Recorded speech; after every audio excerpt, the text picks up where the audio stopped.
नमस्कार friends, visa to explore में आपका स्वागत है। मैं हूं आपका होस्ट हरीश बाली। आप जानते ही हैं इस समय हम कोस्टल महाराष्ट्र टूर कर रहे हैं। इस पूरे रीजन को कोंकण बोलते हैं। मैंने काफ़ी बार इसका जिक्र किया। कल रात में हम गणपतिपुले पहुंचे। रहने के लिए यहाँ पर हमने अकोमोडेशन लिया MTDC रिजॉर्ट में। इस समय मैं रिजॉर्ट के अंदर से ही आपको समुद्र का व्यू दिखा रहा हूँ। ये जगह मेरे को बहुत पसंद आ रही है। एक तो रीज़न ये है कि यहाँ खड़े होके आप सी व्यू देख सकते हो। दूसरी बात ना जो मुझे बड़ी इम्प्रेस कर रही है वो ये यहाँ ग्रीनरी बहुत ज़्यादा है। जहाँ नज़र मारो आपको पेड़ पौधे, अपना कोकोनट ट्रीज तो जितने कह लो उतने कम है। जहाँ नज़र मारो आपको बहुत सारा कोकोनट ट्री दिखाई देगा। नाइस प्लेस, बहुत अच्छा लग रहा है। यहाँ पर रहने की जो सुविधा है उसके जो टैरिफ हैं वो 1600 रुपीज़ से स्टार्ट हो जाता है, फिर अपवर्ड में 5000 7000 तक जाते हैं। जनरली मेरे को स्टाफ ने बताया कि अगर आप वीकेंड के टाइम यहाँ आने का सोच रहे हैं, सैटरडे संडे, तो प्री बुकिंग करा के आएंगे तो अच्छा रहेगा। ग्रेट है। आप सबसे पहले चलकर नाश्ता करते हैं। नाश्ता करते हैं और साथ में ना एक और इनकी एकोमोडेशन है वो भी देख लेते हैं। यहाँ से वॉकिंग डिस्टेंस पर ही है। और फिर हम लोकल साइट सीइंग को निकलेंगे। गणपतिपुले आने का जो मेन जो टूरिस्ट का ऑब्जेक्टिव होता है वो टेम्पल विजिट होता है, यहाँ का बीच साइड देखना और ऑब्वियसली नेचर एंजॉय करना। चलिए नाश्ता करने के लिए चलते हैं।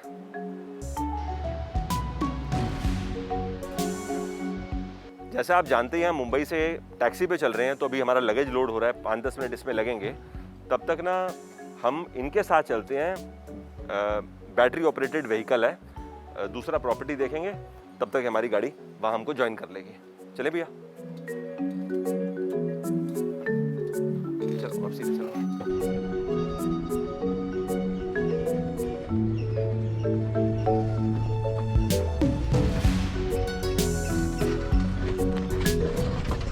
मेरे साथ इस समय वैभव भाई हैं जो इस रिजॉर्ट के मैनेजर हैं। नमस्ते। आपने बताया यहाँ पर डॉर्मेट्री एकोमोडेशन भी है। एक बार आप मुझे वो दिखा दीजिए। अभी वैसे हम बैम्बू हाउस पहुँच चुके हैं, तो एक बार ये दिखा दीजिए, फिर एक कॉटेज भी देखेंगे।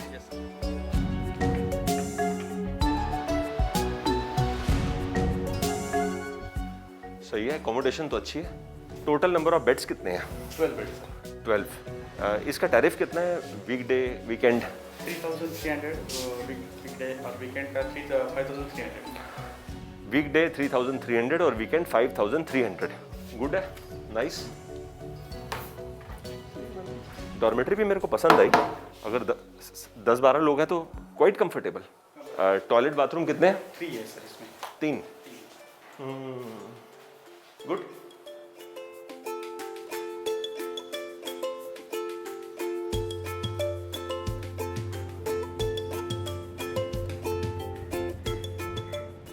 थोड़ा सा वॉक करके हम ब्रेकफास्ट पॉइंट तक आ चुके हैं।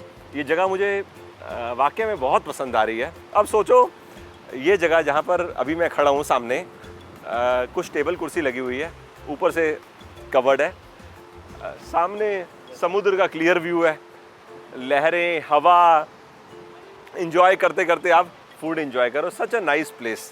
मैंने कुछ देर पहले ही बोल दिया था कि हम पोहा उपमा नाश्ते में खाना चाहते हैं, तो ब्रेकफास्ट करेंगे, फिर ऐसा इधर से हम थोड़ा आपका बोट क्लब भी देखेंगे। आओ।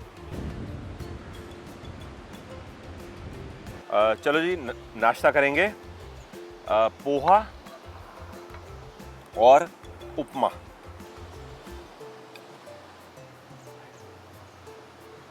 पोहे का मज़ा ना थोड़ा सा नींबू डाल लो तो ज़्यादा आता है।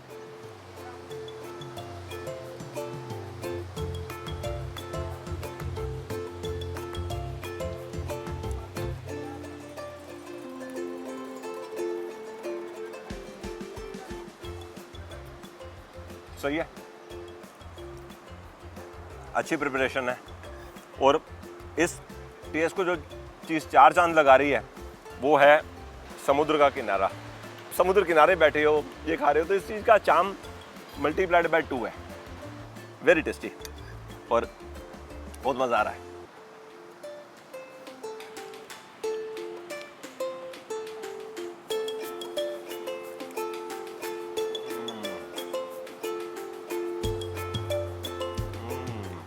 उपमा का स्वाद मेरे को बहुत पसंद आया। पोहा भी टेस्टी था और ये भी मज़ेदार है।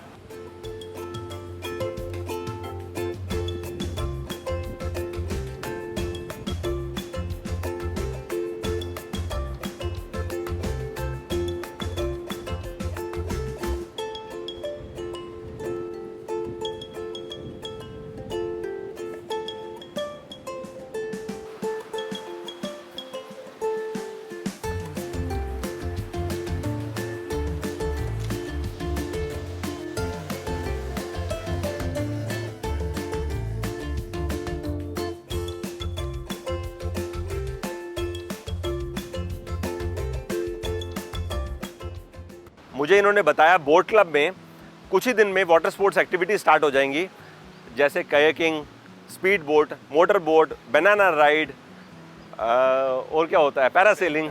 Very good. तो ये जो आपने सेक्शन बनाया है बैम्बू हट, ये है गेस्ट के बैठने के लिए। नाइस, सही है, एकदम समुद्र किनारे आप बैठे हो, अच्छा लग रहा है। ओवरऑल सी बीच भी गुड है। तो अभी एक बार कॉटेज देखते हैं, फिर हम आगे निकलेंगे।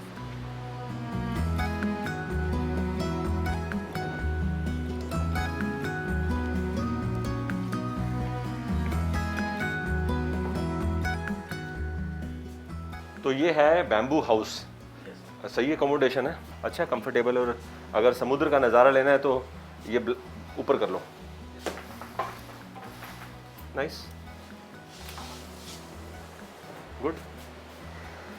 तो आपने मेरे को बताया इस अकोमोडेशन का टैरिफ है 3100 वीकडे, और वीकेंड कितना? 4000। सही है।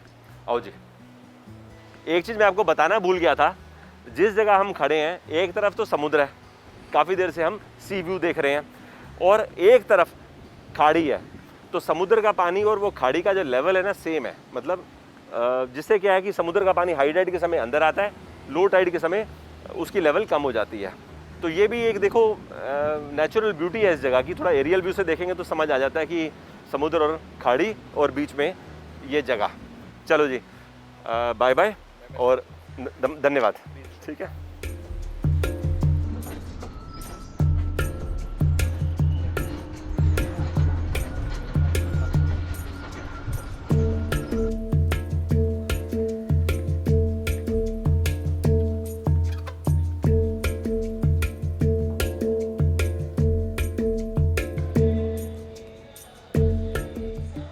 इस समय हम भगवान गणपति मंदिर के दर्शन करने के लिए आए। कोविड के बाद ये टेंपल रीओपन नहीं हुआ, तो हमने बाहर से ही दर्शन करें, और आपको भी हम टेंपल विजिट बाहर से ही करवा रहे हैं। इस स्थान के महत्व के बारे में मैं आपको जानकारी दे रहा हूँ। ऐसा कहते हैं आज से 400-450 बरस पहले यहाँ पर गांव के प्रधान हुआ करते थे, जिनका नाम था भेड़े जी।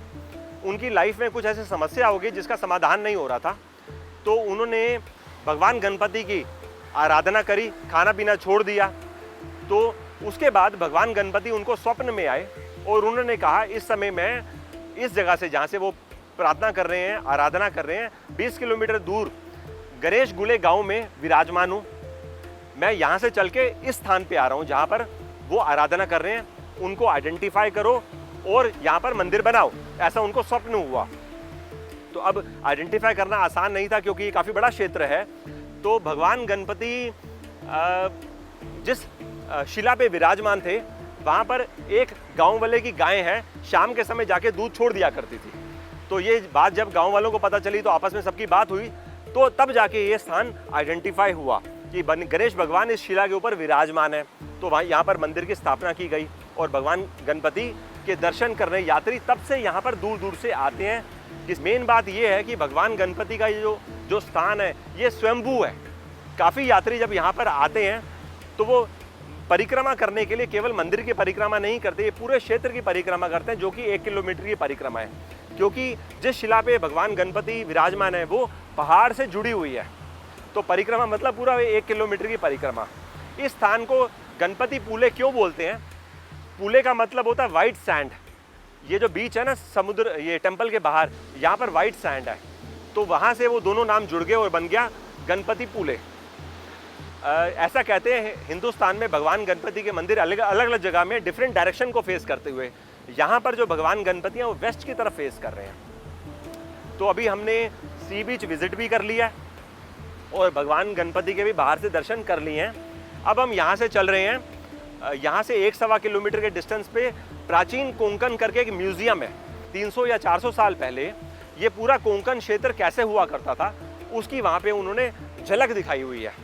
तो ये हमारे लिए भी अच्छा एक्सपीरियंस रहेगा और आप लोगों के लिए भी एक अच्छा एक्सपीरियंस रहेगा। चलिए प्राचीन कोंकण पहुँच के आपको हम ज्वाइन करते हैं।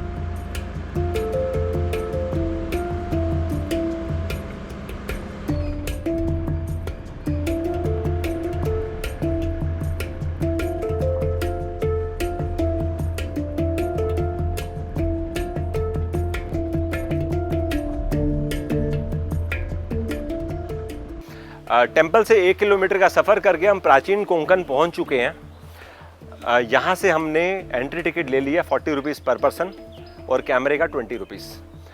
तो हमारे साथ इस समय रूपाली जी हैं, तो आप हमें ये विज़िट कराएंगे। तो ये सारे विज़िट ना गाइडेड विज़िट होते हैं, तो एक पर्सन इनका स्टाफ का साथ जाता है और आपको ये 45 मिनट्स में पूरा टूर करवाते हैं। चलेंगे कहाँ से? Thank you.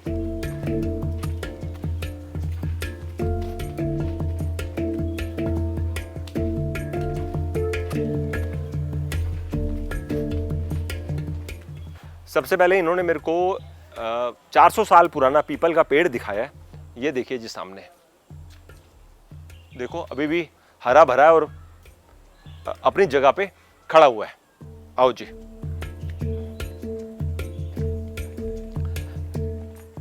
तो आपने मुझे बताया कवि माधव कोंकण के बहुत प्रसिद्ध कवि थे, तो उन्होंने ये कविता 100 साल पहले लिखी थी जो आपने शिला पे लिखकर टूरिस्ट को बताइए।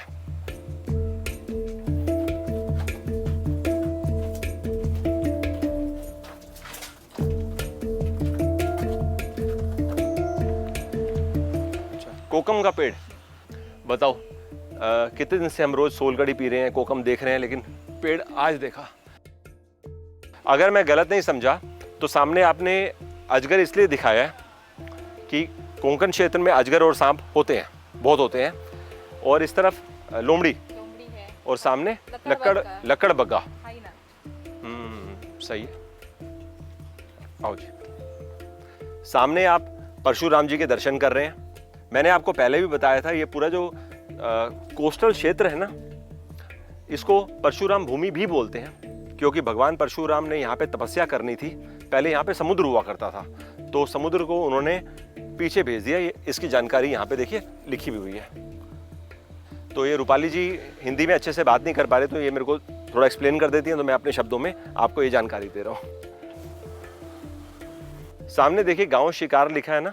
पहले गांव के कुछ लोग मिलकर सुअर का शिकार किया करते थे, फिर गांव वालों को खिलाया करते थे। ये इन्होंने इस जगह समझाया हुआ है। ये आप तीरफल का पेड़ देख लीजिए। इसको इंग्लिश में शेजवान पेपर भी बोलते हैं। चाइनीज़ फूड बनाने में इस्तेमाल होता है, फिश प्रिपरेशन में भी इसको इस्तेमाल किया जाता है। और वैसे अगर हम थोड़ा सा टंग पे रख लें तो नम हो जाती है ना कुछ देर के लिए। सही है। बताओ, इसका पेड़ तो मैं पहली बार देख रहा हूँ। मसाले में करते हैं ना। देखिए ये माड़ी वाला भी एक इंटरेस्टिंग लर्निंग है हमारे लिए। सामने आप देख रहे हैं, तो हमें इन्होंने बताया कि सुबह जो गाँव वाले हैं वो खेत में जाने से पहले ये कोकोनट ट्री से माड़ी निकालते हैं, उसको पीते हैं, उसके बाद खेत में जाके काम करते थे। तो अब क्या होता है, सूरज निकलने के बाद दिन भर वो फर्मेंटेशन होती है, उसमें अल्कोहल एलिमेंट आ जाता है, तो इसको पिया जाता है प्री फर्मेंटेशन स्टेज पे। ये आज भी ऐसा होता है? हाँ, आज भी ऐसा ही होता है। कुछ लोग करते हैं ऐसा? लोग ऐसा करते हैं। अच्छा।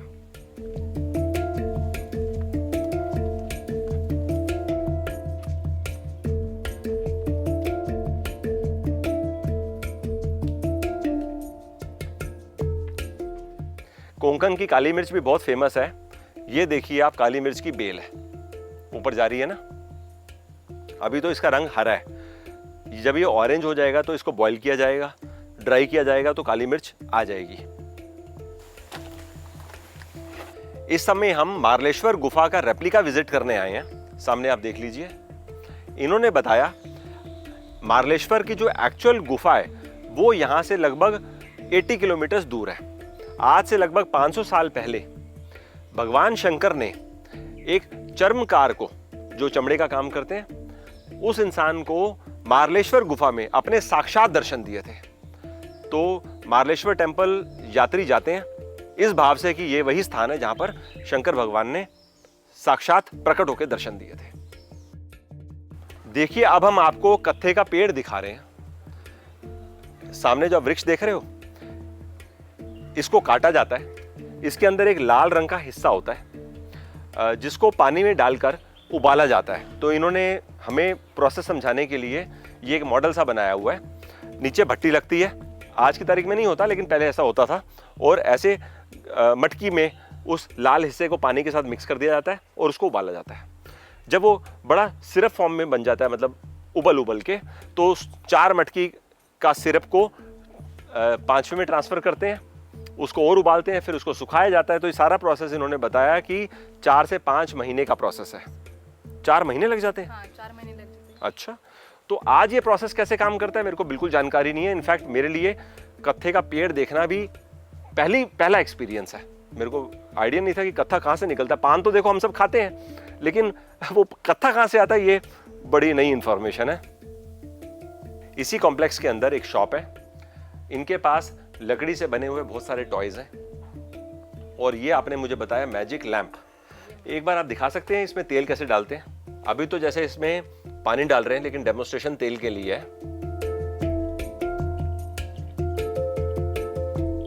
ठीक है, अब इसको आप सीधा कर दोगे। लो जी, आपने सीधा कर दिया और ऑयल बाहर नहीं आएगा। और यहां पर ऊपर आप लगा देंगे वो कॉटन, रुई। तो ये मैजिक लैंप हो गया, क्योंकि लैंप जलेगा तो नीचे पाइप लगी हुई है अंदर, जिसकी वजह से वो बाहर नहीं आता। Interesting, very good.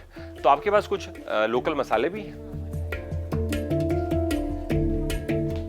ये सामने कुछ अचार की वैरायटीज हैं। आप हमें कुछ मसाले दिखा रहे हैं। इसको क्या बोलते हैं? दगड़ फूल। मैंने कभी देखा नहीं है दगड़ फूल। एक बार हाथ में उठा के देखेंगे। अच्छा, दालचीनी, लौंग, काली मिर्च, जयवित्री।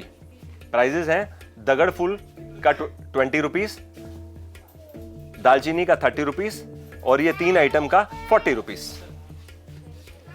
ये विजिट हमारा कंप्लीट हो चुका है। देखिए, अगर आप नॉलेज हंगरी हैं, आपको ट्रीज के बारे में जानकारी चाहिए, आयुर्वेदिक प्लांट्स के बारे में जानकारी चाहिए, तो this is a very good place. आप आराम से आगे 2-2.5 घंटे यहाँ पे बिता सकते हो। हमने ये जो गाइडेड टूर है ये अप्रॉक्सीमेटली 45 मिनट्स में किया। तो रूपाली जी धन्यवाद, थैंक यू। आपने अच्छे से हमें एक्सप्लेन किया। थोड़ा सा लैंग्वेज उतने अच्छे से ये हिंदी नहीं बोल पा रहे थे, तो मेरे को ये टुकड़ों में बता देते थे और मैं आपको ये प्रेजेंटेशन दे देता था। ठीक है जी, बाय बाय। अभी देखिए दोपहर के 3 बज चुके हैं। यहीं पर ना कॉम्प्लेक्स के अंदर एक रेस्टोरेंट भी है, तो हम लोग यहीं पर लंच करते हैं और उसके बाद फिर हम आगे चलेंगे। आइए जी।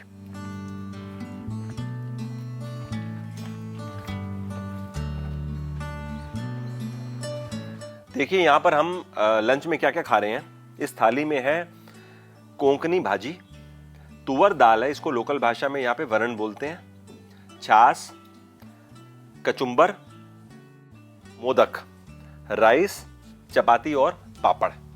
सबसे पहले भाजी टेस्ट करेंगे।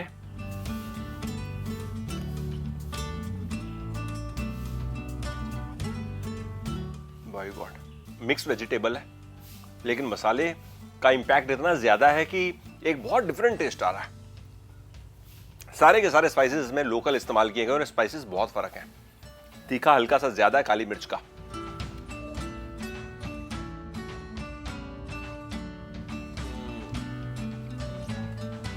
वाह, दाल ने ना समा बांध दिया। धन्यवाद। लो जी, उकडीचे मोदक, इन्होंने ना ऊपर से घी ऐड कर दिया, तो इसका जो टेस्ट है ना वो घी के साथ बहुत बढ़िया आता है। ये हमने अभी देखा है। देखो जी, मैंने पहले भी बताया था, बाहर जो स्किन है इसकी आउटर कवरिंग वो चावल के आटे से बनती है, अंदर कोकोनट, जैगरी और कुछ लोग फ्लेवर के लिए इलायची भी डालते हैं।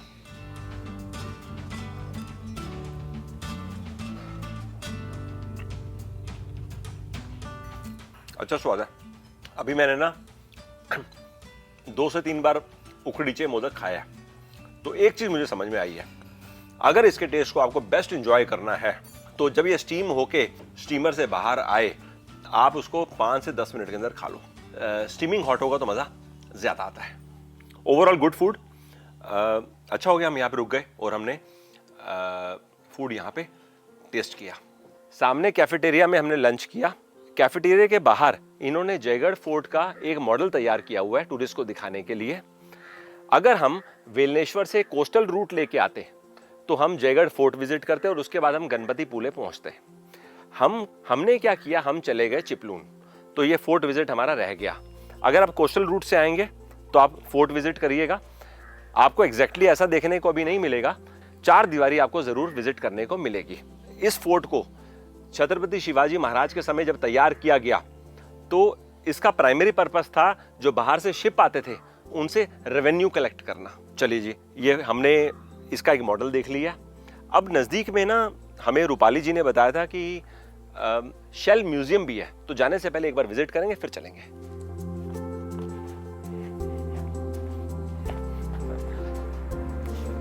आओ।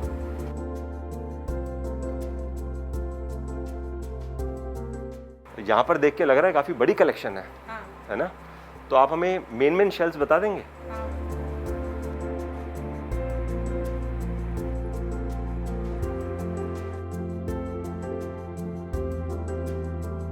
इसे गणेश मुखी शंख कहते हैं। ये सामने से देखते समय गणेश जी जैसा दिखता है। इसे अपने घर में रखना बहुत ही पवित्र मानते हैं। जो मोती यूज करते हैं वो इस शिपी में बनता है। ये शिपी जब पानी में खुली रहती है तब उसके अंदर एक ऐसी चीज जाती है जो उससे चुभती है। वो चुभने की वजह से उस चीज के ऊपर वो एक लेयर बना देता है। उस लेयर को हम मोती कहते हैं। ब्लैक मोती इसमें बनते हैं, व्हाइट मोती इसमें बनते हैं और रेड मोती इसमें बनते हैं।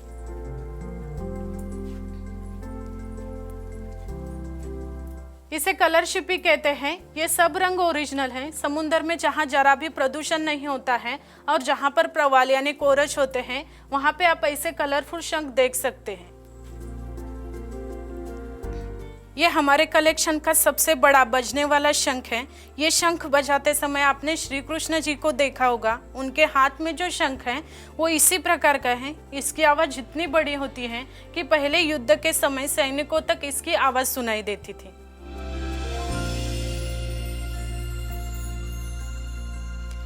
ये हमारे कलेक्शन का सबसे बड़ा और महत्वपूर्ण शंख है। इसकी लंबाई 18 या 20 इंच है। ये जब पानी में जन्म लेता है तब वो चावल के दाने इतना छोटा होता है। इतना बड़ा होने के लिए उससे 80 साल लगते हैं।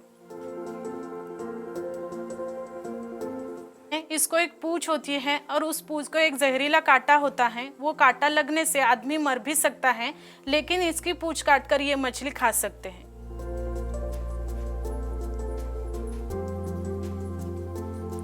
ये ऑक्टोपस है। इसके ब्लड का ब्लू कलर होता है। हम सबके ब्लड का रेड कलर होता है। इनको 3 हार्ट होते हैं। एक चीज, ये बेचने के लिए रखा हुआ है आपने हाँ। कलेक्शन। तो ये मोती है? हाँ। क्या कॉस्ट है इसकी? ये 100 और 150 का पेयर है। अच्छा, तो दिखा सकते हैं? हाँ। ये मोती देखने के 2 तरीके हैं। ये 2 एक जैसे नहीं दिखते हैं। उनकी शाइन भी अलग अलग रहती है। इनको घिसोगे तो इनकी पाउडर निकलती है, शाइन वैसी की वैसी रहती है। या फिर इसको जलाएंगे तो जलता नहीं या पिघलता नहीं या काला नहीं पड़ता है। अच्छा, ऐसे मोती की पहचान करते हैं? हाँ। अभी अगर प्लास्टिक या फाइबर का होता तो जल जाता या पिघल जाता। ये ओरिजिनल है इसलिए इसको कुछ नहीं हो रहा। अभी तो गर्म होगा। हाँ। सही है, आपके पास शंख की बहुत बढ़िया कलेक्शन है। हाँ। और ये बेचने के लिए भी है। तो हम आपसे ये मोती एक तो ले लेते हैं, पेयर। हाँ। ठीक है, तो आप ये दे दीजिए मेरे को एक पेयर, मैं आपको पेमेंट करता हूँ। अच्छा, ये आपके पास सारी कलेक्शन है टूरिस्ट को देने के लिए।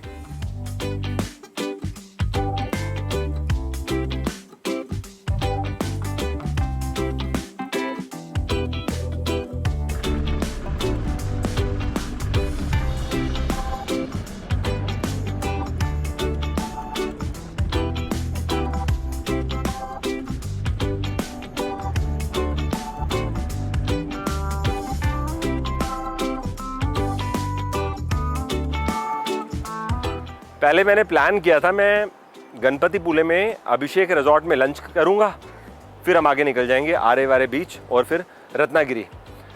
लेकिन लंच तो हमने वहीं पे कर लिया जहाँ गए थे, तो सोचा यहाँ पे चाय पीते हुए आगे निकलते हैं। मेन मेरा देखो यहाँ आने का पर्पस था वो ये कि यहाँ से मैं एरियल व्यू देखूँ अरेबियन सी का। अच्छा लग रहा है, नाइस। सी यहाँ से ज़्यादा दूर नहीं होगा, हार्डली आई थिंक 150 मीटर्स, और जो रोड भी है वो भी 70-80 मीटर के करीब ही दूर है। अच्छा है, नाइस व्यू और अच्छा एनवायरनमेंट है।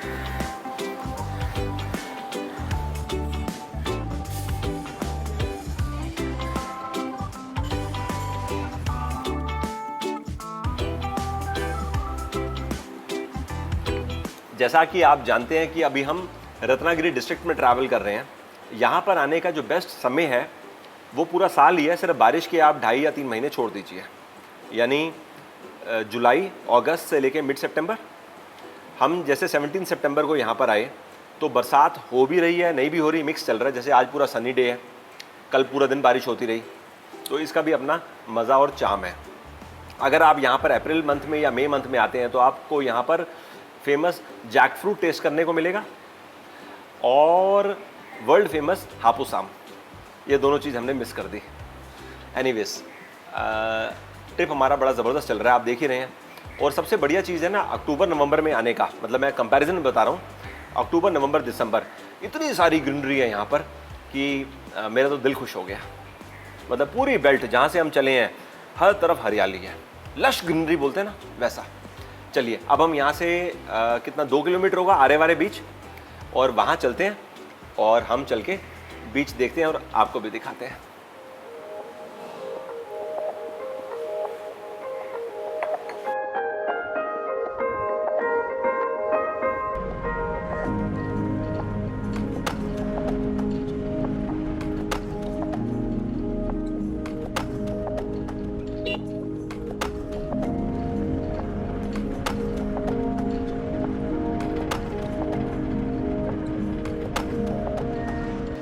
अभी हम आधा किलोमीटर ही आगे आए हैं। हमने गाड़ी रोकी है ये अमेजिंग व्यू देखने के लिए। वाह क्या बात है, व्हाट अ व्यू। पहाड़ के ऊपर से हम बीच व्यू आपको दिखा रहे हैं और ख़ुद भी देख रहे हैं। जैसा वो ड्रोन व्यू होता है ना, ऐसा व्यू हम नज़रों से देख रहे हैं। सुपर्ब। आरे वारे बीच पास ही है, मेरे को लगता है कितना मुश्किल से 1 किलोमीटर दूर होगा, शायद वही बीच साइड है। कुछ लोग दिखाई दे रहे हैं वहाँ पर खड़े हुए। लवली लवली, कितना अच्छा लग रहा है ना। वैसे अगर हम यहाँ से पैदल जाना चाहें ना तो पैदल भी जा सकते हैं। वहाँ पर ना सामने देखो कुछ सीढ़ियाँ बनी हुई हैं नीचे की तरफ जाने के लिए, वो देखो। वहाँ से उतरकर यहाँ से चले जाएंगे आगे 1 किलोमीटर पैदल। लेकिन अभी हमारे पास गाड़ी है तो सीधा गाड़ी में हम बीच साइड तक चलते हैं। आओ जी।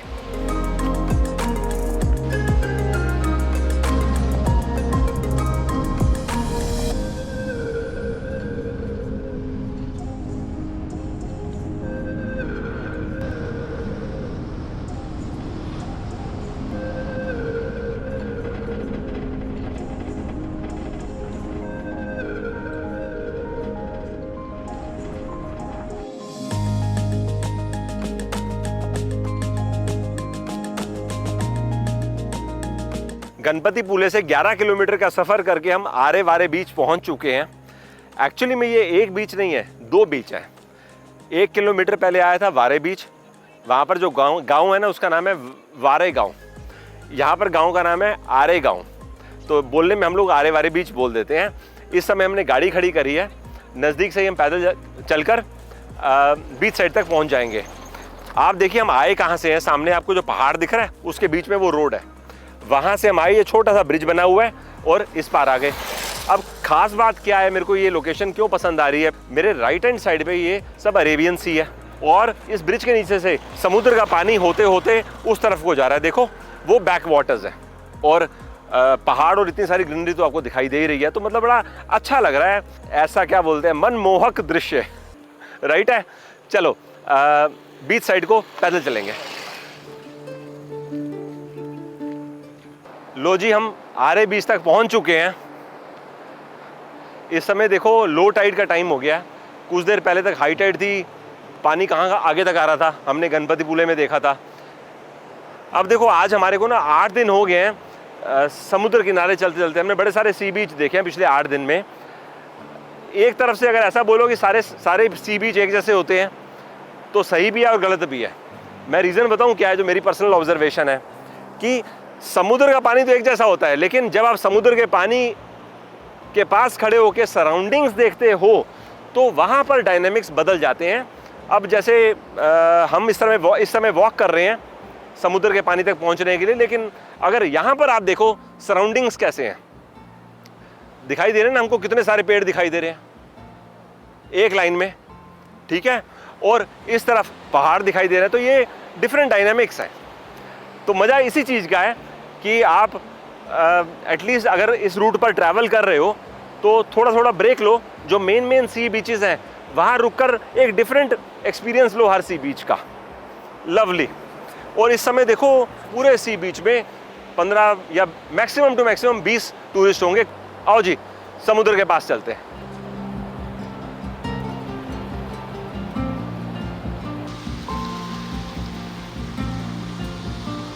कुछ देर पहले जब हम प्राचीन कोंकण गए थे ना, वहाँ हमने शेल्स देखे थे। अब ये देखो यहाँ तो शेल ही शेल हैं।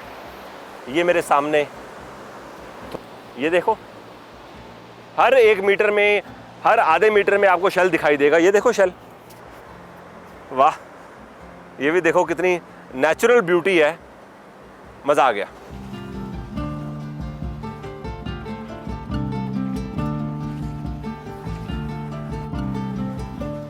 एक बात है, समुद्र का पानी काफ़ी साफ है।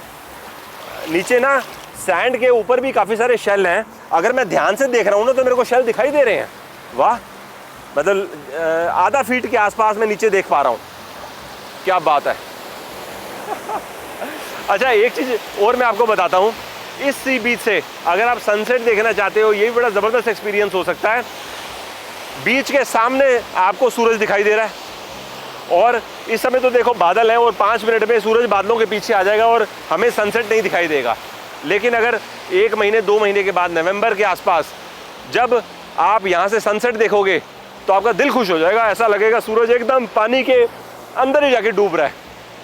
वाह, नेचुरल ब्यूटी तो बहुत बढ़िया, सुपर्ब। थोड़ा एंजॉय करेंगे और उसके बाद हम यहाँ से रत्नागिरी जाने वाले हैं। रत्नागिरी सिटी यहाँ से लगभग 20 किलोमीटर के डिस्टेंस पर है।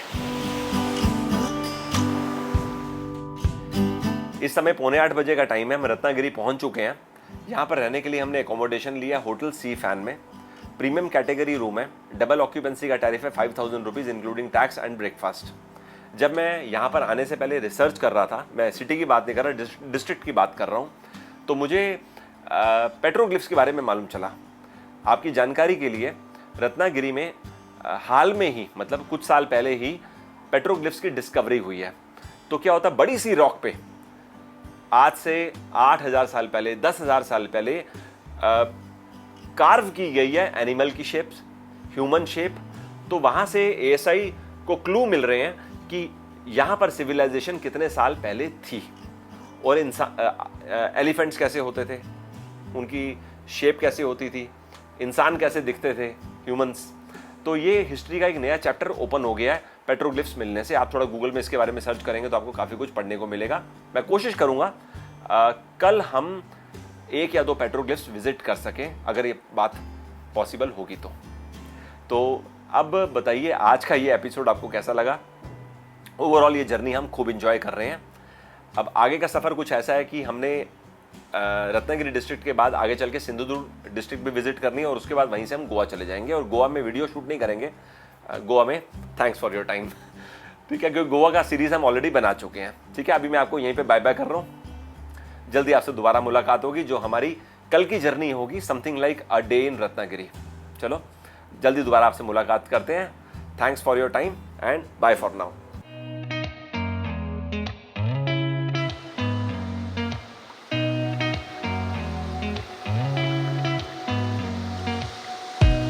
जैसा मैंने आपको कुछ देर पहले बताया था, रत्नदुर्ग फोर्ट पहाड़ के ऊपर है। तो लगभग 3 किलोमीटर का सफ़र करके हम एंट्री गेट तक आ चुके हैं। चलिए फोर्ट के अंदर जाएंगे।